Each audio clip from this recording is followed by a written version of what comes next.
안녕하세요. 승리한상 가족 여러분 그리고 강성성경연구원 여러분, 오늘은 마태복음 33번째 시간으로 마태복음 6장 19절에서 24절 말씀을 물질에 대한 바른 사상과 관리 능력을 갖자 주신 것에 대하여 첫 번째 물질이란 제목으로 함께 말씀을 나누도록 하겠습니다.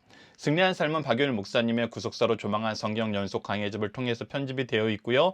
이번 달 함께 나누는 마태복음 5장에서 8장까지의 내용은 마태복음 1권과 2권의 내용을 통해서 편집이 되어 있습니다. 자, 오늘 본문 말씀을 함께 묵상하는 시간을 갖도록 하겠습니다. 오늘도 본문 말씀을 나누기 전에 성경에서 가르쳐주는 물질에 대한 개념을 우리가 먼저 살펴보고, 물질을 어떻게 쓸 때 하나님께서 기뻐하셨는지를 우리가 말씀을 통해서 확인하는 시간을 갖도록 하겠습니다.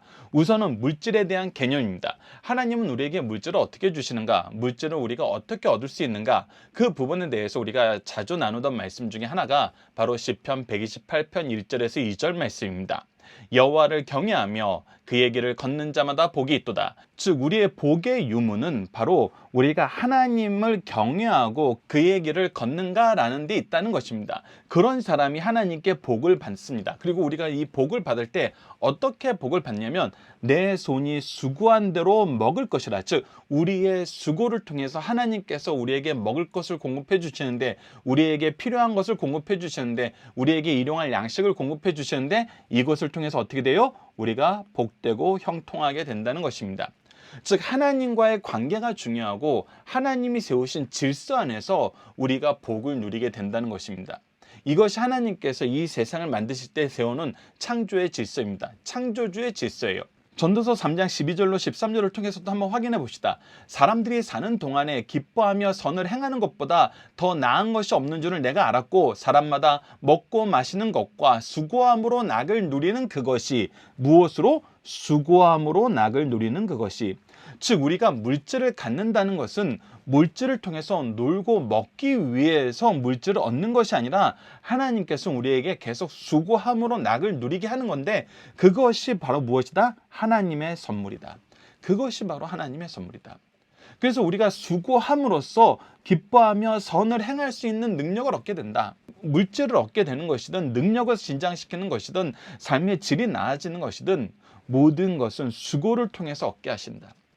그래서 하나님을 경외하는 것과 수고가 바로 물질을 우리가 풍성하게 누리는 가장 좋은 길이다라는 것입니다. 특히 성경에선 주의 깊게 우리에게 계속 강조하는 것이 있는데, 그것이 무엇이냐? 바로 물질과 우리와의 관계에 대해서 얘기합니다. 이 물질이라는 것이 얼마나 요망하냐면, 때로는 사람 머리 위에 있으려 그런다는 거예요. 우리가 이 세상을 살면서 특히 자본주의라는 이름으로 자본주의를 시스템으로 가지고 있는 삶을 살다 보면은 우리가 더 느끼게 되잖아요. 우리가 돈을 가지고 활용하면서 사는 것인지, 아니면 돈의 노예가 되어서 사는 것인지, 주종이 관계가 항상 모호해질 때가 있어요. 그리고 이 모호한 사람들이 섞여 살다 보니까 때로는 이것이 서로 범람하면서 서로의 영역을 침범하면서 살아요. 그래서 이것이 좋은지 저것이 좋은지 우리가 참 혼란스러운 상황에 살고 있거든요. 근데 성경에서는 그렇지 않다.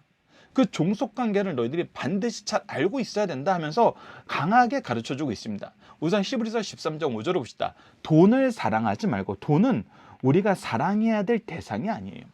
사랑해야 될 대상은 오직 하나님과 이웃이에요. 돈을 사랑하는 것은 잘못된 거예요. 이것은 하나님의 질서 안에서 있을 수 없는 일이에요. 근데 그렇게 될 수 있어요. 그래서 경고하시는 거예요. 돈을 사랑하지 말고 있는 바를 족한 줄로 알아. 즉, 하나님께서 우리에게 하나님을 경외함으로 수고함으로 주신 것을 우리가 족한 줄 알아야 돼요. 우리가 수고한 것 이상의 것, 하나님이 우리에게 허락한 그 이상의 것을 우리가 찾는다는 것은, 그것은 바로 욕심에 의한 것이고, 우리가 돈을 우리의 욕심의 대상으로 세우는 순간 그것을 사랑하는 것이고 그들의 노예가 되는 것입니다. 그래서 계속해서 봅시다. 그가 친히 말씀하시기를 내가 결코 너희를 버리지 아니하나. 자, 보십시오. 우리가 돈이 필요하다고 생각하는 이유는 뭐예요? 돈이 없으면 안 되는 일이 있다고 생각하기 때문이에요. 근데 하나님께서 분명히 우리에게 선언해 주신 것은 무엇이냐면, 내가 결코 너희를 버리지 아니하고 너희를 떠나지 아니라 하셨느니라. 즉, 하나님께서 우리와 함께하고 계세요. 창조주께서 우리와 함께하고 계세요. 모든 것을 우리에게 아낌없이 주시는 분이 우리와 함께하고 있어요. 그러니까 우리가 스스로 얻을 수 있는 모든 물질과 모든 재능과 모든 시간보다 더 풍성한 걸 주실 수 있고 더 풍성한 걸 준비해 놓고 주시기를 기뻐하시는 분이 우리와 함께하고 있어요. 그래서 우리가 그분과 함께하고 있는데 돈을 사랑한다는 거, 돈에 대한 욕심이 우리의 삶을 지배한다는 거, 돈을 주인으로 섬긴다는 것은 결국 우리는 누구를 떠나기를 원하고 있는 거예요. 하나님을 떠나기를 원하고 있는 거예요. 그래서 우리가 본질적인 부분에 대한 다시 한번 질서를 회복해야 돼요. 우리는 하나님의 것이고 우리는 하나님에 의해서 모든 것을 공급받아요. 그렇기 때문에 돈이 우리의 주인이 될 수 없어요. 돈이 우리의 중심이 될 수 없어요. 돈이 우리의 목표가 될 수 없어요. 다시 한번 이 종속관계에 대한 질서를 우리가 잘 이해해야 됩니다. 계속해서 디모데전서 6장 10절에서 11절을 봅시다. 돈을 사랑함이 일만하게 뿌리가 되나니, 즉 이 탐욕이 일만하게 뿌리가 되는 거예요.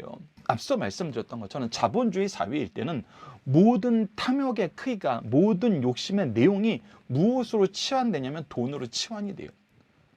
돈의 양으로 우리의 욕심의 크기를 잴 수 있게 돼버렸잖아요. 그래서 이 치수를 점점 키우는 것을 우리가 경쟁적으로 하는 사회에 살고 있잖아요. 이것이 점점 많아지는 것이 이 우리 현재의 삶이다라는 그런 세상에 살고 있잖아요. 집값이 계속 오르는 걸 보십시오. 우리가 무엇을 하려고 했을 때 그 가격이 계속 오르는 걸 보십시오. 모든 것이 돈의 크기로 측정이 되고 있어요. 그런데 안타깝게도 이것이 아무리 커져도 우리가 만족함을 얻을 수가 없어요. 만족함을 얻지 못하니까 계속 무엇이 생성돼요? 계속 탐욕이 더 크게 생성돼요. 그것을 우리에게 가속시키는 가장 강력한 촉매자가 바로 이 돈이거든요. 숫자화 시키고 나면은 끝이 없어져요. 그래서 돈을 사랑함이 일만하게 뿌리가 된다는 거예요. 이것을 탐내는 자들은 미혹을 받아. 그래서 계속 유혹을 받아요. 더 많이 갖고 싶어져요. 더 많이 갖고 싶어져요. 그리고 더 많은 사람과 항상 비교를 하게 돼요. 그래서 계속 유혹에서 벗어나지 못하는 거예요. 그리고 어떻게 돼요? 믿음에서 떠나 많은 근심으로 자기를 찔렀도다. 그래서 결국은 마음의 평안이 사라지고 계속 근심만 쌓이게 되는 거예요. 그러나 앞서 말씀드렸던 것처럼, 우리가 앞서 히브리서 13장 5절을 통해서 확인했던 것처럼, 이거는 우리가 하나님의 공급하심을 스스로 차버린 거예요. 하나님의 공급의 통로를 우리가 스스로 걷어내고 우리가 어떤 것도 이룰 수 없는 무능한 상태로 스스로 빠져 들어가면서 스스로 돈의 노예가 돼버리는 거예요. 그래서 어떻게 해야 돼요? 오직 너 하나님의 사람아, 너는 하나님의 것이다. 하나님이 너와 함께하고 계시다. 이것들을 피하고, 그래서 돈을 사랑하는 것을 피하고 의와 경건과 믿음과 사랑과 인내와 온유를 따르라. 여러분들 보십시오. 돈은 인간들이 만든 것에 대해서는 어떻게든 얻을 수 있다는 개념을 줘요. 우리가 만든 것, 인간들이 만든 것은 거의 대부분이 돈으로 치환이 됩니다. 그런데 잘 보세요. 오늘 본문 말씀 잘 보세요. 의와 경건과 믿음과 사랑과 인내와 온유는, 우리가 앞서 나눈 팔복은, 그리고 성령의 열매는 돈으로 얻을 수 없는 거예요. 그런데 돈으로 얻을 수 없는 이것이 우리 삶의 참된 거예요. 우리의 삶을 사랑으로, 평화로, 은혜로, 능력으로, 승리로 채우는 것은 바로 하나님께만 나오는, 하나님께서 풍성히 주시는 이러한 것들 안에 있거든요. 그래서 우리는 하나님이 기뻐하시는 것이 우리의 중심에 있어야 되고, 물질은 하나님께서 필요할 때는 언제든지 주실 수 있는 것임을 계속 성경은 우리에게 가르쳐주고 있어요. 자, 그 대표적인 게 우리가 1월달 가정예배 때 나왔던 시편 16편 5절에서 6절에서 확인하게 되잖아요. 여호와는 나의 산업과 나의 자녀의 소득이시니 나의 분깃을 지키시나이다. 나에게 기업을 주시고 그 기업 안에서 얻는 모든 소득을 지키시고 모든 것을 허락해 주시는 분은 하나님이시라는 거예요. 그래서 내게 줄로 재워준 구역은 아름다운 곳에 있으며 나의 기업의 실로 아름답다. 그래서 하나님이 나에게 준 일터에서 얻게 되는 과실, 그리고 이 과실을 함께 누릴 수 있는 모든 사람들이 너무나 아름답다는 거예요. 너무나 복되다는 것입니다. 그리고 이곳에서 계속 우리가 열매를 맺게 돼요. 수고로 열매를 맺게 돼요. 그래서 우리의 필요를 다 채우세요. 필요를 채우십니다. 그래서 우리가 주의 깊게 봐야 되는 것이 사도행전 5장 4절에 이 아나니아와 삽비라의 사건에서 베드로가 지적하는 것입니다. 무엇이 잘못됐는지, 이 종속관계가 어떻게 뒤집어져 버렸는지. 자, 보십시오. 땅이 그대로 있을 때에는 내 땅이 아니며 판후에도 내 마음대로 할 수 없더냐. 즉 하나님께서 땅을 기업으로 주셨기 때문에 그 기업의 주인은 너였다. 그런데 지금 네가 스스로 기업의 주인됨을 버리고 돈의 노예가 되어서 그 노예로서 지금 앞에 나왔다는 거예요. 하나님께서 주인으로 세웠는데 너는 스스로 노예가 되어버렸다는 거예요. 어찌하여 이 일을 내 마음에 두었느냐? 어찌하여 이 일이 너에게 생기도록 네가 이렇게 미련하게 행동하느냐? 이것은 사람에게 거짓말한 것이 아니요 하나님께로다. 하나님께서 우리에게 주신 기업이 하나님께서 우리에게 줄로 지어준 아름다운 축복이 되는 것이고 우리의 소유로서 우리가 하나님의 일을 할 때 그것을 통해서 너무 놀라운 역사를 우리가 경험하게 되는 거거든요. 그래서 하나님은 네가 주인이라 그랬어요. 내가 준 모든 복은 네가 누리는 것이고 네가 사용해야 되는 것이다 그래요. 주도권은 너에게 있다 그래요. 그리고 이 주도권을 가장 아름답게 쓸 수 있는 방법, 그것은 하나님의 뜻을 행하는 것임을 우리가 이미 알고 있고, 그렇다면 하나님의 뜻을 행할 때 어떻게 행해야 되냐, 어떤 모습이 하나님께서 기뻐하시는 모습인가, 그 내용을 우리가 확인해 보도록 하겠습니다. 자, 첫 번째는 구제에 있습니다. 사도행전 4장의 이 아름다운 모습 우리가 한번 확인해 봅시다. 4장 34절로 35절입니다. 그 중에 가난한 사람이 없으니, 자, 가난한 사람 항상 있었어요. 근데 초대교회, 예루살렘 교회에 가난한 자들이 사라지게 됐어요. 어떻게 사라졌어요? 이는 밭과 집 있는 자는 팔아 그 판 것의 값을 가져다가 사도들의 발 앞에 두매 그들이 각 사람의 필요를 따라 나누어 줍니다. 필요를 따라 나누어 주는 거예요. 하나님께서 나에게 주신 것을 내가 하나님의 뜻 안에서 쓰는데 그 중에 가장 잘 쓰는 모습 첫 번째가 뭐였냐면 바로 구제하는 거였어요. 부족한 자들에게 나눠주는 거. 내가 나에게 주신 복을 아직 받지 못한 사람들에게 나눠주는 것. 즉 내가 하나님이 주신 복의 통로가 되는 것. 이것을 우리가 앞서 신명기 말씀을 통해서, 절기 말씀을 통해서 계속 확인했던 거예요. 하나님께서 우리에게 주실 때에는 뭐 하라고 주시는 거예요? 네가 나의 복의 통로가 되어라. 그래서 가난한 자에게 하나님의 사람으로, 하나님의 백성으로, 하나님의 자녀로, 하나님이 세우신 왕으로서 의의 통치를 드러내는 이 놀라운 축복의 역사를 네가 이루어라. 그것이 바로 구제였죠. 자, 두 번째는 고린도후서 9장 13절을 통해서 연보에 대해서 보도록 하겠습니다. 이 직무로 증거를 삼아, 지금 고린도 교회가 이 직무, 지금 이 현재 하고 있는 것이 증거가 되어서 무엇을 보여줬냐면 너희가 그리스도의 복음을 진실히 믿고 복종하는 것과, 즉 하나님의 복음, 예수 그리스도의 복음을 통해서 그것을 바르게 믿고 그 안에 순종하는 모습을 보여주는 증거가 되었는데, 그것이 무엇이었냐면 그들과 모든 사람을 섬기는 너희의 후한 연보로 말미암아, 즉 어려운 교회를 돕는데 이 고린도 교회가 앞장선 거예요. 자신들이 받은 믿음의 은혜를 나누는데 나에게 이 믿음의 은혜를 준 연약한 교회들을 위해서 그들이 가지고 있는 것, 하나님이 그들에게 넘치도록 주신 것을 함께 나누는 것을 기뻐하는 삶을 산 거예요. 그것이 무엇의 증거가 됐냐면 내가 예수 그리스도의 복음을 믿은 증거가 되어버렸다는 거예요.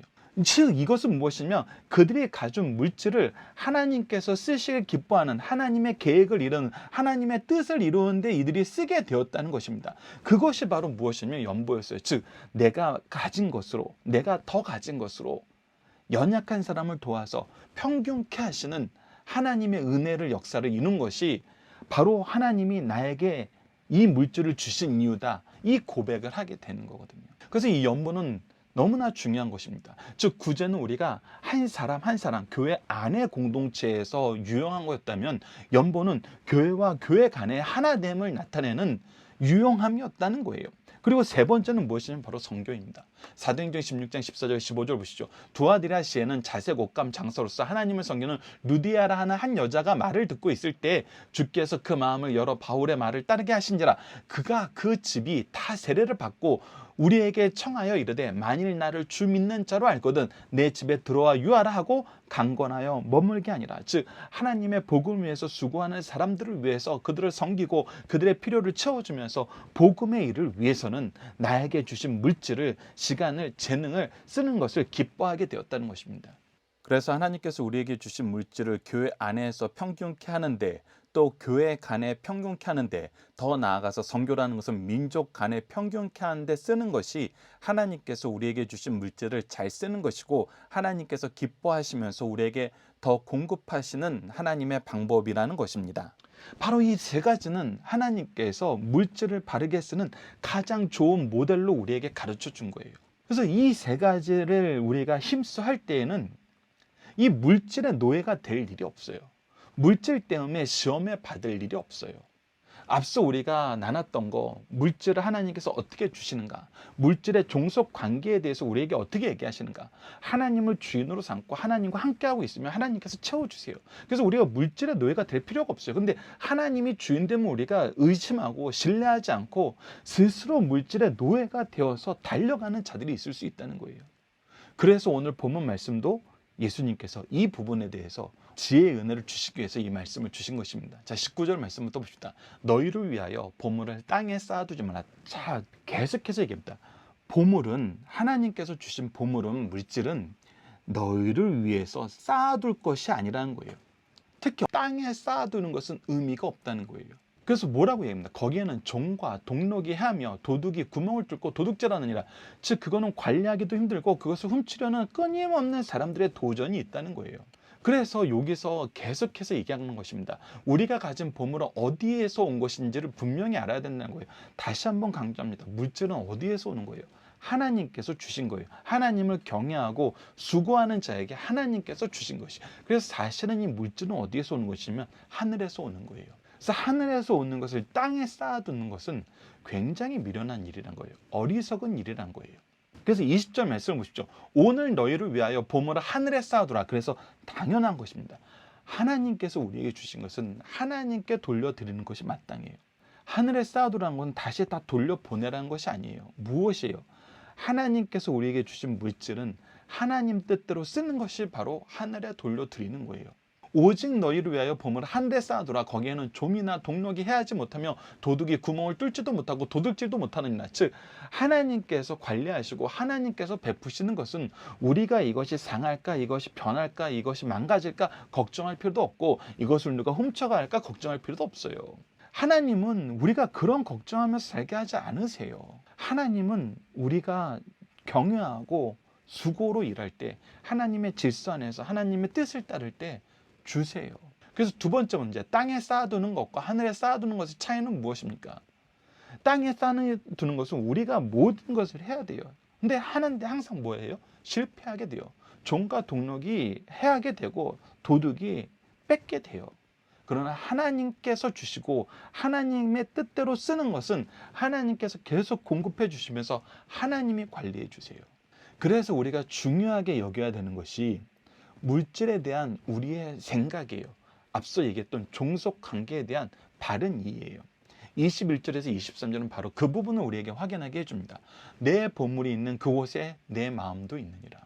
자, 하나님의 중심이 안 되어 있을 때 내가 어떤 인생을 살고 있느냐를 너무나 잘 드러나는 것은 사실 고대 사회보다 현대 사회가 더 강하죠. 우리가 물질을 어디에 두고 쓰느냐, 물질을 뭐 하는데 쓰고 있느냐를 보면은 우리의 마음이 어디 있다는 것이 분명히 드러나요. 우리가 하나님의 일을 하는데 쓰고 있느냐, 아니면 내가 원하는 무엇인가를 이루려고 이 물질을 쓰고 있느냐, 이것을 총량으로 봐도 유효하고, 이것을 어디에서 지속적으로 사용하나를 봐도 유효해요. 그것이 하나님의 뜻과 일치되는 것이 아니면은 우리는 보물을 땅에 쌓아두는 삶을 사는 거예요. 우리 스스로 이 재물에 노예가 되는 삶을 살고 있는 거예요. 근데 우리가 하나님의 일을 위해서 쓰고 있고, 하나님이 기뻐하시는 분야에 쓰고 있고, 하나님의 일을 하는데 쓰기 위해서 수고하고 있을 때에는 우리는 이 물질의 주인이에요. 하나님이 우리에게 더 주세요. 공급해 주고 계세요. 그래서 하나님이 우리가 요청하면 주는 물건이 우리의 주인이 될 수 없어요. 그러나 하나님의 공급하심이 끊기면은 우리는 스스로 노예가 될 수밖에 없어요. 그래서 얘기하는 겁니다. 눈은 몸의 등불이니 그러므로 내 눈이 성하면 온몸이 밝을 것이요. 즉 우리가 보는 것, 우리가 생각하는 것, 그것이 바로 우리의 마음과 뜻을 나타내는 것이라는 거예요. 눈이 나쁘면 온몸이 어두울 것이니, 그래서 우리가 생각하는 거, 우리가 바라보는 것이 좋으면은 우리의 몸도 좋은 것이지만, 우리의 몸도, 우리가 있는 위치도 좋은 것이지만, 우리가 보는 것이 나쁘고 거하는 것이 나쁘고 생각하는 것이 나쁘고 방향이 나쁘면은 어떻게 되냐면 필연적으로는 나빠지는 곳이 있을 수밖에 없어요. 그러므로 내게 있는 빛이 어두우면 그 어둠이 얼마나 더하겠느냐. 그래서 우리가 물질이 인격의 눈이라는 이 의미를 기억하면서 우리의 인격이, 우리가 물질을 사용하는 것이, 물질에 대한 개념이 어떤 개념을 가지고 있는지를 기억해야 됩니다. 어떤 사업하시는 분이 청년들한테 그렇게 질문하신 적이 있어요. 자네에게 몇 천만 원이 있으면 어디에 쓰겠나 했을 때, 어렸을 때부터 봐오고 배워오던 것이 하나님의 일꾼이 되기 위해서 공부하시는 전사님들, 목사님들, 너무나 어려운 환경에서 말씀을 위해서 수고하시는 분이 많고 선교사님들이 많거든요. 그래서 그것을 보면서 커왔으니까 그곳에 쓰는 것이 좋겠습니다라고 얘기했더니 그 사업하시는 분이 굉장히 실망했다 그러더라고요. 왜? 젊은이들이라면 물질에 대한 개념을 가지고 어디에 투자를 하고 어떻게 이윤을 남길 수 있고 어떻게 그것을 불릴 수 있는지 그런 생각을 좀 할 줄 알아야 되는데, 교회 다니는 청년들은 교회에서 좋아하는 곳에 쓰는 것을 더 즐거워하더란 거예요. 그래서 굉장히 실망하셨다는 그런 얘기를 들었어요. 그런데 세상 개념으로는 그럴 수 있어요. 왜? 내가 잘 굴려서 잘 불려서 더 좋은 일에 쓸 수 있는 것이니까. 근데 성경은 어디에도 네가 잘 굴려서 잘 불려서 좋은 데 쓰라고 가르쳐 준 적이 없어요.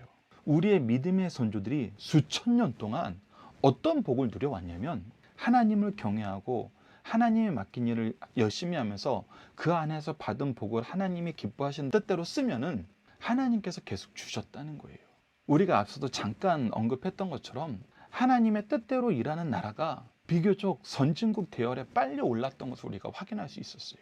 세상은 우리들의 개념이 잘못됐다 그러지만 성경이 가르쳐주는 질서는 이미 수천 년 동안 우리 믿음의 선조들을 통해서, 교회들을 통해서 확인된 방법이에요. 하나님께서 허락하신 방법이에요. 그래서 이것을 우리가 주의 깊게 볼 수 있어야 된다는 것입니다. 그래서 세 번째 문제, 물질에 대할 때 주의해야 하는 것은 무엇입니까? 우리가 하나님 뜻대로 사는지 아니면 나의 욕심에 이끌려 사는지, 하나님의 방법을 따르는지 세상 방법을 따르는지, 우리가 항상 이 부분을 주의해서 볼 수 있어야 된다는 것입니다.